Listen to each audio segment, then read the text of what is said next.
Sénatrice Cordy. Merci, Madame la ministre. Je suis ici. Bonjour. Merci, Madame la ministre, d'être venue aujourd'hui. Ma question porte sur la pêche aux phoques.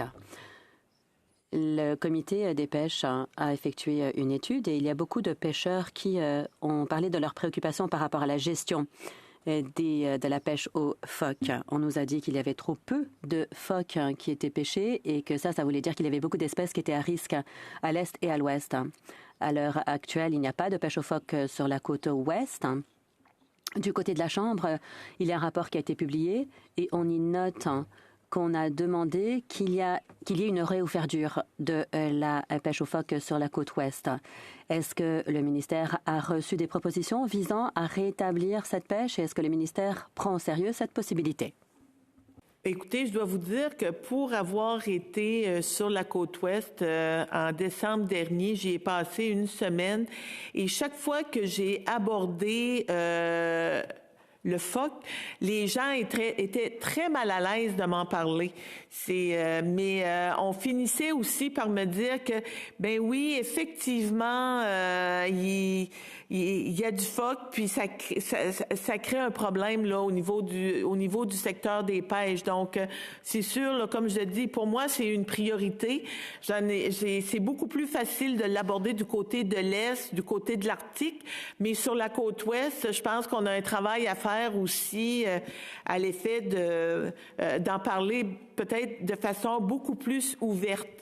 Mais puis encore, je vous dirais, il y a 3 semaines passées, on avait un phoque, les gens l'avaient appelé Emerson. Il sortait de l'eau, il se promenait dans les rues à Victoria. On le ramenait dans l'eau, il revenait. Je peux vous dire que ça a été problématique là au niveau. Ça nous a coûté beaucoup de sous aussi de s'occuper du phoque du Emerson en question. Mais je pense qu'il y a une sensibilité peut-être plus grande du côté de l'Ouest avec d'en faire une économie qui pourrait être florissante. Là. Senator Cordy. Thank you, Minister, and that's good to hear that it... Merci, Madame la ministre.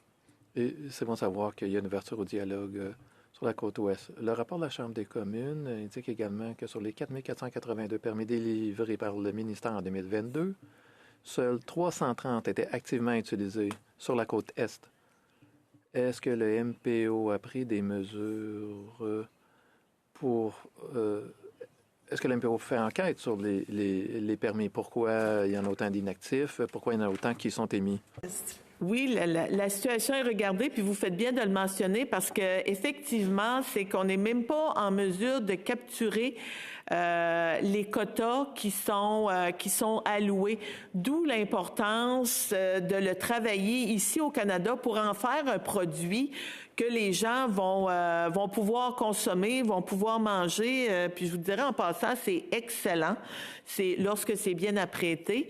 Mais puis pour moi, c'est une protéine. On peut utiliser la fourrure. Puis ça va même permettre au niveau des communautés autochtones. C'est pour ça, pour moi, c'est important d'avoir le leadership des communautés autochtones pour justement faire en sorte de pouvoir aider les femmes au niveau économique avec la fourrure. C'est un produit qui peut être utilisé à 98 %. Merci, Madame la ministre.